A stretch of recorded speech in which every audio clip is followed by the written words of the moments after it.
Hello everyone, welcome back to my YouTube channel smart study with Saumya. Friend, आप सब कैसे हैं? आई होप आप सब अच्छे होंगे और आप सब अपनी बेहतर तैयारी में लगे होंगे। तो चलिए आज के इस वीडियो में हम पेपर सॉल्व करेंगे मैथमेटिक्स सेक्शन, जो कि सीटेट ऑनलाइन आपका 2021 को पेपर जो हुआ था, 2021 और 22 का जो ऑनलाइन पेपर हुआ था, उसका हम 1 जनवरी 2022 का पेपर देखेंगे आज।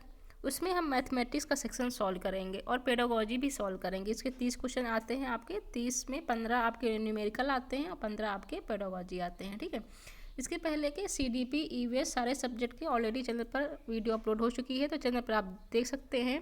प्लेलिस्ट बना रखी है मैंने सीटेट एग्जाम सीरीज़ के नाम से। ओके, सीटेट एग्जाम सीरीज नामक प्लेलिस्ट देखेंगे मेरे चैनल पर तो आपको मिल जाएगा।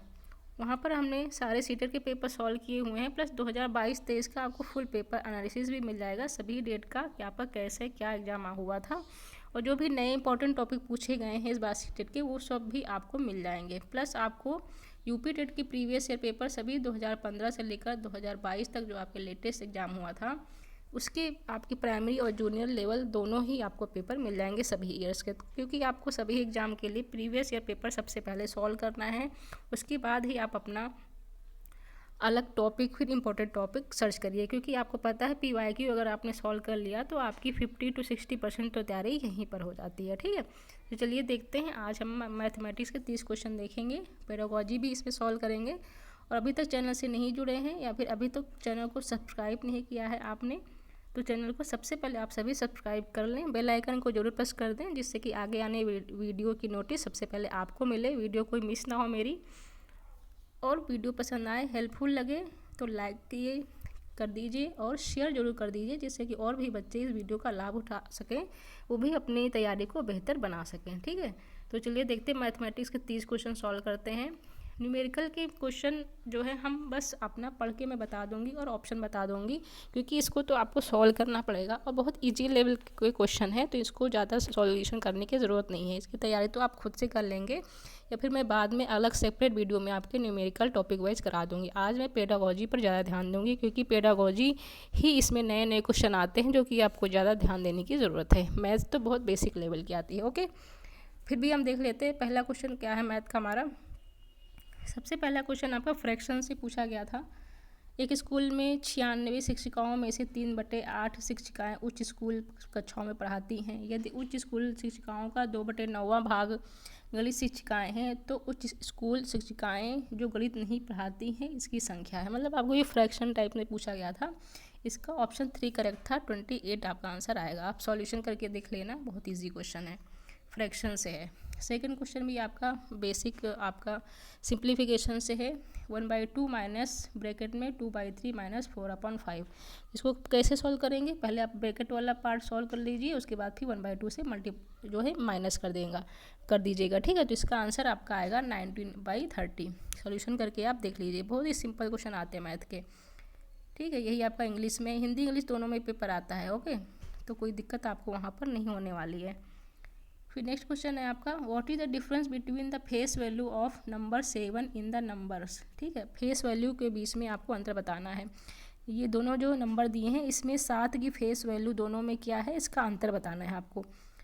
तो सबसे पहले दोनों की फेस वैल्यू निकालनी है, आपको आनी चाहिए। ठीक है, उसके बाद फिर आपका अंतर निकालना है। तो आपको पता है कि फेस वैल्यू कभी चेंज नहीं होती है। 7 है इसमें, जो है 7 की फेस वैल्यू, इसमें 7 की वैल्यू वो 7 ही रहेगी। ठीक है, तो 7 - 7 0 आंसर आ जाएगा आपका। फेस वैल्यू तो सेम वही रहती है, प्लेस वैल्यू चेंज होती है।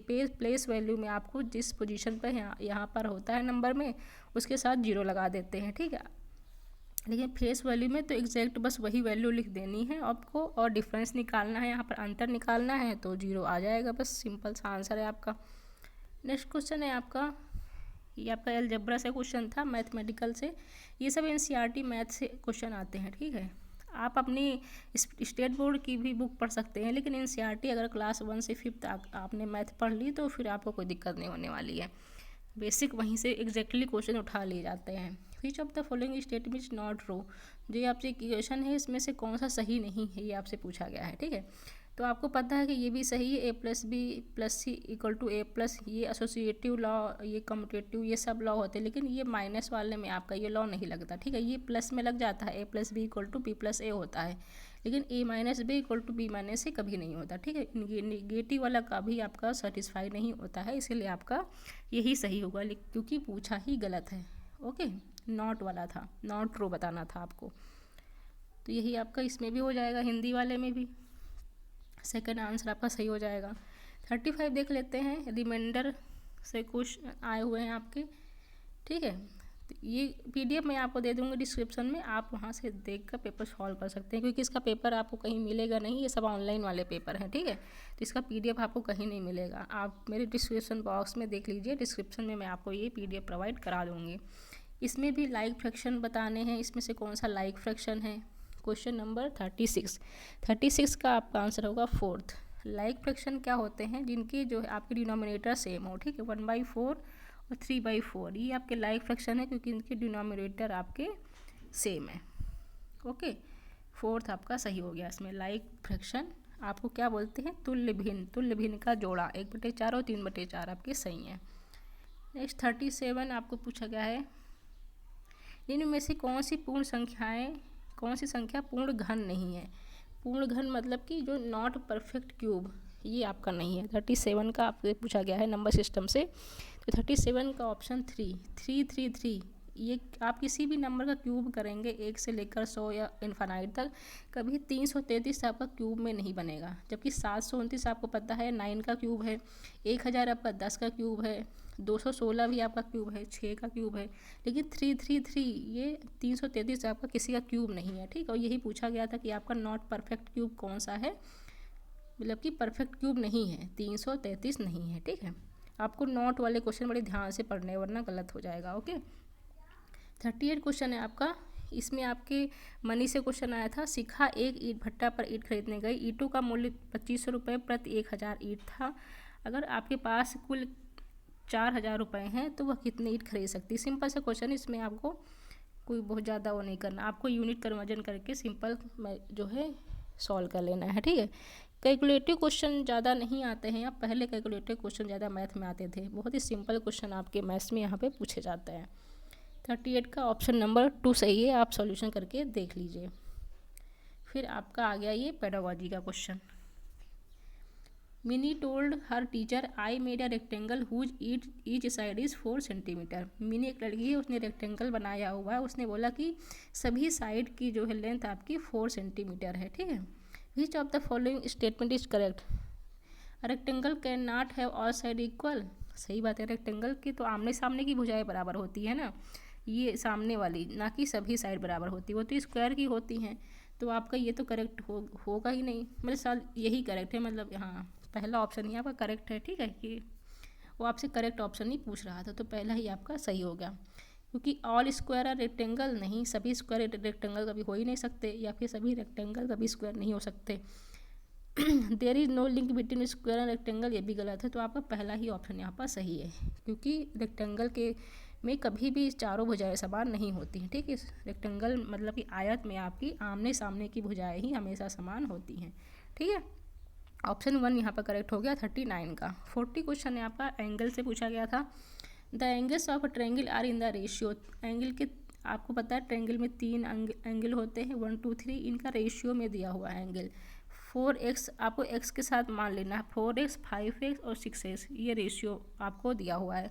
और इनका टोटल एंगल का जोड़ कितना होता है 180 डिग्री। बस अब इनको जोड़कर आपको 180 के बराबर कर देना है और x की वैल्यू निकाल देना है, फिर यहीं पर x की वैल्यू आपको रख देना है, रेशियो में आपका एंगल निकल आएगा। सिंपल सा क्वेश्चन है आपका 40 क्वेश्चन का आपका आंसर 3 सही है, ठीक है। यहाँ पर निकाल के आप चेक कर लेना, ऑप्शन 3 यहाँ पर करेक्ट है। 41 है आपका, ये भी मैथ्स का क्वेश्चन है आपका। ट्रेन और टाइम से क्वेश्चन आपका है, ये फिक्स क्वेश्चन होता है, ठीक है। ट्रेन और टाइम से क्वेश्चन आता है आपका, तो इसको आपको सॉल्व करना है। इसको रागिनी दोपहर के 2 बजे स्टेशन पहुंचती है, उसे अलीगढ़ के लिए रेलगाड़ी लेनी है। 4 रेलगाड़ियां ABCD के छूटने का समय अलग अलग टाइम दिया है, ठीक है। उसे कौन सी रेलगाड़ी लेनी चाहिए ताकि उसे कम से कम समय का इंतज़ार करना पड़े। तो इसमें आपको टाइम निकालना है, और इसमें इसका आंसर मैं बता देती हूँ, आप इसको सॉल्व कर लेना। 41 का आपका ऑप्शन 1 करेक्ट है, रेलगाड़ी ए। ठीक है। इसको उसको 2 बजे पहुँचना है। ठीक है, मान लीजिए 2 बजे पहुँचना है, तो सभी रेलगाड़ी को जो टाइम है उसको जो है 2 बजे से जो है माइनस कर देना, जिसमें डिफरेंस कम आएगा बस वही जल्दी पहुँचा देगा, वही ट्रेन। सिंपल सी बात है। अगर आप इसको जनरल वे में देखिए, अगर आपको 2 बजे पहुंचना है कहीं पर, तो आप जो उस ट्रेन से जाएंगे, जो ट्रेन आपको कम समय पहुंचा देगी ना, तभी तो आप जल्दी पहुंच पाएंगे। तो बस उसको डिफरेंस निकालना है आपको इसमें सभी टाइम से। रेलगाड़ी ए जो है आपका इसका आंसर था। नेक्स्ट आपका सिंपल आपके स्क्वायर से आया है क्वेश्चन। टाइल्स के बारे में भी क्वेश्चन आ जाता है कि इसका एरिया जो है, विभिन्न जो अलग अलग ट्रायंगल होंगी उनका आपको साइड दी होंगी, और उसमें आपको बताना है कि किस आकार की टाइल खरीदनी चाहिए जिससे कि वो बिना काटे बिछा सके। ठीक है, तो सिंपल क्वेश्चन है आपका 42 का आपका आंसर है। इसमें कोई भी आंसर एक्चुअली आपका सही नहीं था, यहाँ पर कॉमन नंबर सबको मिले थे। ठीक है, तो इसको आप सॉल्व करके देख लीजिएगा, या फिर नेक्स्ट वीडियो में मैं इसको सॉल्व करा दूँगी, तो आप देख लेना सारे न्यूमेरिकल्स। 43 का क्वेश्चन है आपका। ये भी आपको सिर्फ जो है मल्टीप्लाई करके कैलकुलेशन करना है और कुछ भी नहीं है इसमें, सिंपल क्वेश्चन होते हैं। 43 इसका ऑप्शन 4 आपका सही आएगा, 38.9 kg। ओके, फिर आपका ये पैटर्न से क्वेश्चन आते हैं। एक observe the following pattern and select the next term. इसका नेक्स्ट टर्म आगे क्या होगा, ये जो पैटर्न इसे फॉलो हो रहा है इसका पैटर्न आपको देखते जाना है, उसका नेक्स्ट आपका क्या होगा। तो आप यहाँ पर देख सकते हैं, एक है, फिर 1 2 है, 1 2 3, 1 2 3 4, तो सिंपल सी बात है नेक्स्ट आपका इधर हो जाएगा 1 2 3 4 5। ठीक है, तो 1 2 3 4 5 आपके सभी ऑप्शन में यहाँ पर दिया हुआ है, केवल इसमें नहीं है, तो ये आपका कट हो जाएगा। 2 3 4 में से कोई भी ऑप्शन सही हो जाएगा। फिर यहाँ पर आप देख लीजिए 9 - 1 98 - 2 987 9876, तो यहाँ पर आपका चला जाएगा 98765 तक चला जाएगा। ठीक है, फिर 1 2 3 4 तक यहाँ पर है, तो आपका 5 तक आ जाएगा। तो सिंपल से ये आपका ऑप्शन 4 सही हो जाएगा। एक पैटर्न आपको यहाँ पर चेक करना था, आप खुद से इसको देखेंगे, सॉल्व करेंगे तो आपका सही हो जाएगा। ठीक है, नेक्स्ट क्वेश्चन आपका देखते हैं 45 में क्वेश्चन है आपका। प्रियांशु के पास 10 रुपये 20 रुपये के नोट हैं। इस पर यहाँ पर मनी के क्वेश्चन ज़्यादा पूछे जाते हैं। वह 50 रुपये बनाने के लिए 20 रुपये के 2 नोट और 10 रुपये के 1 नोट उपयोग करती है। यही राशि बनाने के अन्य कितने तरीके हो सकते हैं। तो नोट का आपको बस सिंपल देखने की कौन से रुपये के कितने नोट होंगे और कुछ नहीं है इसमें।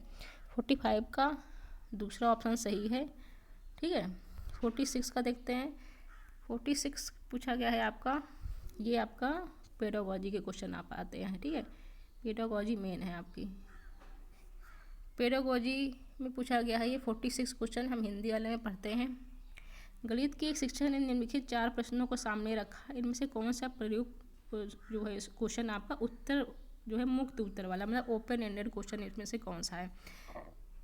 मैंने आपको लास्ट वीडियो में जब EVS का पेडागोजी सॉल्व कराई थी, तो मैंने आपको बताया था ओपन एंडेड क्वेश्चन वो होते हैं जिनके सवालों के जवाब जो है बच्चा खुद अपनी थिंकिंग के अनुसार सोच के देता है, और एक से ज़्यादा आंसर हो सकते हैं। ठीक है, एक से ज़्यादा उसके आंसर हो सकते हैं। और जो क्लोज एंडेड क्वेश्चन वो होता है जो सिर्फ एक जो है 1 वर्ड आंसर होता है। जैसे कि आपसे पूछा किसी ने भारत की राजधानी क्या होगी, तो आप बोलेंगे दिल्ली, तो वो क्लोज एंडेड क्वेश्चन होगा, मतलब कि उसका आंसर फिक्स है। लेकिन आपसे किसी ने पूछ लिया कि भारत के जो राजधानी है दिल्ली, उसमें किस प्रकार के लोग रहते हैं या फिर कौन कौन से लोग वहाँ पर ज़्यादा मात्रा में रहते हैं, तो आपको थोड़ा सोच के उसको अपने विचारों में व्यक्त करना पड़ेगा। तो ये अच्छा माना जाता है ओपन एंडेड क्वेश्चन। ठीक है, तो यही आपको बताना है इनमें से कौन से में बच्चा ज़्यादा सोचेगा। सबसे पहला क्वेश्चन है, यदि 2 संख्याओं का योग 15 है और उनमें से एक संख्या 7 है, तो दूसरी संख्या क्या हो गई। सिंपल सा क्वेश्चन, इसमें से 15 में से 7 घटा देगा, 8 बता देगा, तो ये तो ओपन एंडेड नहीं लग रहा है। एक, यदि अनिल की आयु 7 वर्ष है, उसके पिताजी की आयु उसकी आयु से 15 गुना है, तो पिताजी की आयु कितनी होगी।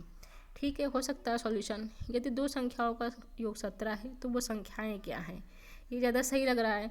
17 में क्या जोड़ा जाएगी कि उत्तर 23 आए। इसमें से कौन सा ऐसा क्वेश्चन है आपको चारों ऑप्शन में कि जिसमें बच्चे एक से ज़्यादा तरीके का यूज करके आंसर दे सकते हैं। ओपन एंडेड आपसे पूछा गया है, तो आपका तीसरा। ठीक है, इसमें आपके बहुत सारे कॉम्बिनेशन बन जाएंगे जिनका और योग 17 होगा। जैसे 1 और 16 का योग 17 भी है, 2 15 का है, 3 14 का है, फिर इसी को रिवर्स करके 16 और 1, मतलब ऐसे बहुत सारी संख्या हो जाएंगी। ठीक है, तो ओपन एंडेड क्वेश्चन आपका यहाँ पर ऑप्शन 3 है।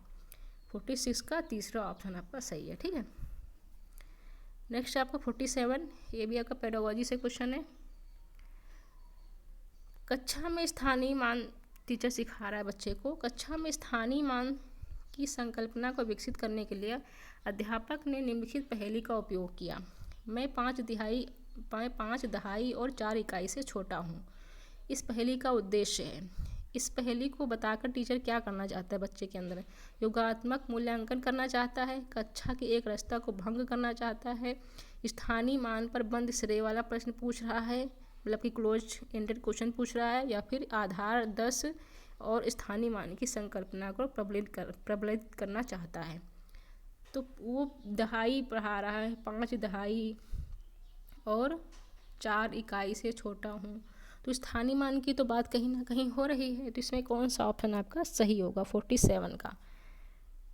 तो सिंपल सी बात है, ये ऑप्शन 4, आधार बेस और स्थानीय मान की मान को वो संकल्पना को विकसित करना चाह रहा है बच्चे के अंदर। ठीक है, ऑप्शन 4 इसका करेक्ट हो गया 47 का। नेक्स्ट क्वेश्चन देखते हैं 48 में पूछा गया है आपका, निम्न में से कौन सा प्राथमिक कक्षाओं में आकृतियाँ पढ़ाने का उद्देश्य है? जो शेप्स के बारे में प्राकृतिक जो प्राथमिक विद्यालय में बच्चों को पढ़ाया जाता है, छोटे बच्चों को शेप्स के बारे में, तो वो क्यों पढ़ाया जाता है ये पूछा गया। उसका उद्देश्य दृश्यीकरण कौशल को विकसित करने के लिए, ज्यामितीय आकृतियों के नामों को स्मरण करने के लिए, दिक् स्थान संबंधी तर्क कौशल में वृद्धि करना।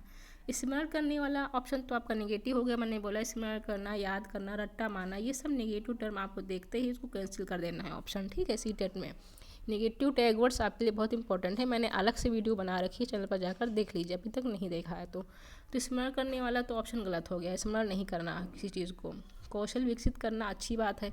तो 48 में आपका आंसर हो जाएगा ए और सी। ठीक है, ए और सी आपके दोनों ही ऑप्शन सही हैं। तो ऑप्शन 2 यहाँ पर करेक्ट हो गया, विकल्प नंबर 2 आपका सही आंसर हो जाएगा। 49 क्वेश्चन है आपका, दृष्टिबाधित विद्यार्थियों के लिए, जो बच्चों को आँखों से मतलब देखने में दिक्कत होती है, विजुअल प्रॉब्लम है, तो उनके लिए पूछा गया है कि कौन से आप शिक्षण अधिगम साधनों का उपयोग करेंगे, मतलब कौन से टीचिंग लर्निंग मटेरियल का आप उपयोग करेंगे जो दृष्टिबाधित छात्र होते हैं। तो इससे क्वेश्चन बहुत ज़्यादा पूछे जाते हैं आपके टेट सी टेट में। मैंने सेपरेट वीडियो बना रखी है, डिफरेंट टाइप के TLM आपके कौन कौन से होते हैं, चाहे वो श्रवण बाधित बच्चे हों या जो दृष्टिबाधित हों, सबके लिए अलग अलग टाइप के जो है उपकरण यूज किए जाते हैं टीचर के द्वारा, वो मैंने पढ़ा रखा है, क्योंकि ऐसे क्वेश्चन आपके पूछे जाने फिक्स होते हैं। ठीक है, तो जियो बोर्ड यूज़ करेंगे या फिर जियोजेब्रा यूज़ करेंगे, गिनतारा या अबेकस यूज़ करेंगे, या फिर ग्राफिक कैलकुलेटर। तो बच्चे को दिखाई नहीं दे रहा, ठीक है, वो दृष्टिबाधित विद्यार्थी है। तो आप सोचकर बताइए कि कौन सा शिक्षण अधिगम जो है साधन उसके लिए उपयोगी होगा। 49 का आपको जवाब देना है।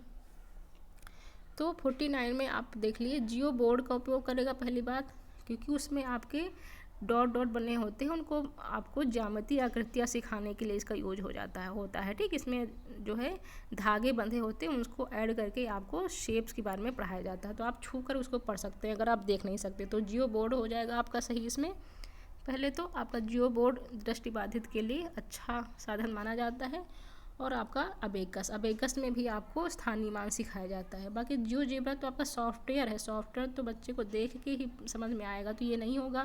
कैलकुलेटर में भी आपको देख कर ही समझ में आएगा, तो नहीं होगा। आपका ए और सी आपका सही हो गया। ओके, ऑप्शन 2 के साथ यहाँ पर हम जाएंगे।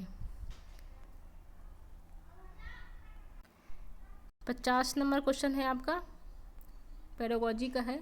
ज्यामितीय आकृतियों के शिक्षण के दौरान शिक्षिका ऐतिहासिक स्थानों के भ्रमण की योजना पर विचार करती है। यह प्रतिबिंबित करता है, इससे क्या वो शिक्षिका करना चाहती है, भ्रमण करा रही है। तो CBSE ने क्षेत्र भ्रमण की अनुशंसा की है, अतः ये आवश्यक है। अब CBSE ने आपको बोला है, रिकमेंड किया है कि हाँ क्षेत्र भ्रमण अच्छा माना जाता है बच्चे के लिए, तो क्या इसीलिए आवश्यक है, या फिर एक नित्यक्रम गणित की कक्षा से अच्छा विराम प्राप्त होता है? विराम प्राप्त करने के लिए आप ऐतिहासिक स्थान पर ले जाएंगे बच्चे को। आकृतियाँ किसी भी वास्तुशिल्प का अनिवार्य भाग हैं और इस प्रकार के भ्रमणों से गणित को कक्षा के पार ले जाने में प्रोत्साहन मिलता है। ये तो सही, आकृतियाँ देखकर बच्चे शेप के बारे में जानकारी जब सामने देखेंगे किसी चीज़ को तो ज़्यादा सीख पाएंगे। अध्यापक ने निर्धारित समय से पहले अधिकतर पाठ्यक्रम पूरा कर लिया नहीं, उसने अपना खाली समय थोड़ी ना वहाँ पर स्पेंड करना है। बच्चे को भ्रमण पर ले जा रहा है, योजना बना रहा है, तो इससे उसको कुछ सीखने को मिले, इसका उद्देश्य ये होता है। तो 50 का आंसर आपका 3 के जाएगा, 3 के साथ जाएगा, ऑप्शन 3 यहाँ पर आपका करेक्ट होगा। ठीक है, 50 का। 51 देखेंगे हम। 51 में पूछा गया है, प्राथमिक कक्षा की गणित की अध्यापिका अपने छात्रों के सामने निम्नलिखित प्रश्न रखती है। रीना और शमा एक दुकान पर बैग खरीदने के लिए जाती है। दुकान पे मूल्य पर्चियों के साथ बहुत सारे बैग हैं। वे बहुत सारे मूल्य पर्चियों को देखकर चकरा जाती है। क्या आप मूल्य पर्चियों को या तो आरोही क्रम में अवरोही क्रम में लगाकर उसकी सहायता कर सकते हैं? बैग ए, बैग 2 सबके रेट लिखे हुए हैं, तो इनमें से कौन सा कथन सही है इसके अनुसार? तो इसका आंसर मैं बता देती हूँ। क्वेश्चन आपको ये PDF में पढ़ लेना, इसका क्वेश्चन काफ़ी लेंदी है, इसमें ऐसे आपको समझ में नहीं आएगा। ठीक है, तो आपको PDF में पढ़ लेना और इसका ऑप्शन जो है आंसर आपका ऑप्शन नंबर 2 है, ये आप देख लीजिएगा। 52 आपका क्वेश्चन है, NCF 2005 से पूछा गया है, इम्पोर्टेंट क्वेश्चन। राष्ट्रीय पाठ्यचर्या रूपरेखा 2005 के अनुसार निम्नलिखित में से कौन सा गणित की कक्षा के दृष्टिकोण को निरूपित करता है? छात्र सूत्रों को स्मरण कर रहे हैं, नहीं, स्मरण करने वाला तो नेगेटिव होता है, नहीं, ये तो गलत हो गया। कक्षा में केवल शिक्षक केवल वाला ऑप्शन भी आपका नेगेटिव माना जाता है CTET में। ठीक है, छात्र पाठ्य पुस्तक में हल किए हुए उदाहरणों की नकल कर रहे हैं, नकल करने वाला भी गलत ही लग रहा है। छात्र कक्षा में अर्थपूर्ण प्रश्नों को प्रस्तुत व हल कर रहे हैं, ये पॉजिटिव लग रहा है। तो आप बताइए 52 का आंसर क्या होगा? तो सिंपल सी बात है, जो पॉजिटिव है वही सही होगा, ये सब गलत है। ठीक है, ऑप्शन 4 के साथ जाएंगे हम यहाँ पर, ऑप्शन 4 आपका करेक्ट हो गया 52 का। 53 देखते हैं। 53 में पूछा गया है आपका, गणित में आकलन के साधक के रूप में उपाख्यानात्मक अभिलेख रिकॉर्ड के लिए कौन सा कथन सही है? जो रिकॉर्ड रखा जाता है बच्चे का गणित में आकलन के लिए, एनेक्डोटल रिकॉर्ड्स के बारे में आपने पढ़ा होगा, इसको इवैल्यूएशन टूल्स कहते हैं, जो कि आपके EVS मैथ सभी पेडागोजी में ये काम आते हैं। इसकी अलग से मेरे चैनल पर एक वीडियो बना रखी है, आप देख सकते हैं। डिफरेंट इवैल्यूएशन टूल्स से जो है क्वेश्चन पूछे जाते हैं। ठीक है, तो यहाँ पर आपका यही पूछा गया है, एनेक्डोटल रिकॉर्ड के बारे में क्या कथन सही है, ये आपसे पूछा गया है। ये बच्चे के द्वारा की गई परियोजना और क्षेत्र कार्य को सम्मिलित करता है। ये बच्चे द्वारा किए गए कार्य की गुणवत्ता को उल्लेखित मापदंड पर जांचना, उसे अंकित करना। यह एक विशेष कौशल या प्रक्रिया के होने या न होने को अंकित करता है। दिन प्रतिदिन के आधार पर बच्चे की प्रगति को लिखित रूप में समावेशित करता है और अवलोकन, वृत्तांत, अभिलेख, रिकॉर्ड रखता है। तो 53 में आपका आंसर सही हो जाएगा 4। ये दिन प्रतिदिन जो बच्चा वर्क करता है उसका सब कुछ रिकॉर्ड रखता है एनेक्डोटल रिकॉर्ड में। ठीक है, एनेक्डोटल रिकॉर्ड बहुत इंपॉर्टेंट टॉपिक है, आपको पढ़ना ज़रूर है इसको। ठीक है, 54 क्वेश्चन आपका पेडागोजी का, कक्षा 3 की अध्यापिका ने अपने कक्षा में गुणन का परिचय योग की पुनरावृत्ति और आयताकार सरणी से कराया। वह क्या करना चाहती है? अब उसको मल्टीप्लाई बच्चों को सिखाना है, छोटे बच्चों को, तो सबसे पहले वो योग की पुनरावृत्ति और आयताकार सारणी उसको सिखा रही है बच्चों को। तो ये क्यों सिखा रही है आपसे पूछा गया है। गुणन का परिचय अनौपचारिक रणनीतियों से कराने हेतु तो विद्यार्थियों के पूर्व ज्ञान और उनके अनुभवों का उपयोग में ला रही है, हो सकता है सही। गुणन की बहुल औपचारिक कलन विधियों द्वारा पढ़ाई, कलन विधि आपका नेगेटिव टैग वर्ड होता है। ठीक है, तो आपको ये दिखते ही ऑप्शन को कट कर देना, ये नहीं होगा। बहुत सा समय नष्ट करे, नहीं, समय क्यों नष्ट करेगी टीचर। छात्रों को व्यस्त कर, वह अपने, नहीं, व्यस्त करना, खाली समय, ये सब फालतू का टाइम पास थोड़ी हो रहा है स्कूल में, ये वाला सही है। फर्स्ट आपका जो पॉजिटिव आंसर सबसे बेस्ट आंसर है वही आपका सही हो जाएगा, ऑप्शन 1 के साथ जाएंगे। ठीक है, 54 का ऑप्शन 1 करेक्ट हो गया। 55 देख लेते हैं। एक बच्ची गेंदों की गणना एक गेंद पर अंगुली रखकर और क्रम से उस संख्या का नाम बोलते हुए कर रही है। उसने कुछ गेंदों की 2 बार गणना की। इस बच्ची में पूर्व संख्या की किस अवधारणा को अभी और मजबूत करना है? बच्ची जो है गेंद को गिन रही है, तो बार बार जो दोबारा उसको रिपीट करना पड़ा। ठीक है, जैसे वो गिन रही है 1 2 3 उंगलियों पर गिन रही है, फिर दोबारा जो है भूल जा रही है, फिर से वो उंगलियों पर दोबारा गिनती है 1 2। तो ऐसे उसको किस चीज़ की प्रॉब्लम हो रही है, ये आपसे पूछा गया यहाँ पर। एक से एक संगतता, एक ही संगति, या फिर पंक्तिबद्धता, या फिर वर्गीकरण, या फिर गणन संख्या। यहाँ पर देख लेते हैं इसको प्रॉब्लम क्या हो रही है। 1-to-1 करस्पॉन्डेंस, सीरिएशन, क्लासिफिकेशन, या फिर कार्डिनैलिटी। तो सीरिएशन वाला तो ऐसा कुछ है नहीं, आपको इसमें दिया हुआ है कि उसको काउंटिंग करना है, सिंपली वो काउंटिंग ही कर रही है। तो 55 का आंसर आपका जाएगा 1-to-1 कॉरस्पॉन्डेंस के साथ, ठीक है। एक साथ वो कलेक्ट जो है उसको काउंट नहीं कर पा रही। 55 का ऑप्शन 1 सही हो गया। यहाँ पर सीरियल में नहीं लगाना, यहाँ पर ना तो उसको पंक्तिबद्ध करना है। यहाँ पर 56 क्वेश्चन है, गणित में भ्रांतियों को दूर कर सकते हैं। मिसकंसेप्शन के बारे में यहाँ पूछा गया है। Misconception in mathematics can be removed by, कैसे कर सकते हैं रिमूव। बच्चों को उदाहरणों और गैर उदाहरणों में व्यस्त रखकर, एक ही तरह के प्रश्नों को बनाकर उनको कई बार दोहराकर, बहुत सारे प्रश्नों के अभ्यास वर्ड आपका नेगेटिव टैग वर्ड होता है, ठीक है। तो ये नहीं होगा। कलन विधि, ये भी नेगेटिव वर्ड हुआ। तो ऑप्शन 1 और 2 में कौन सा सही होगा आपको ये बताना है।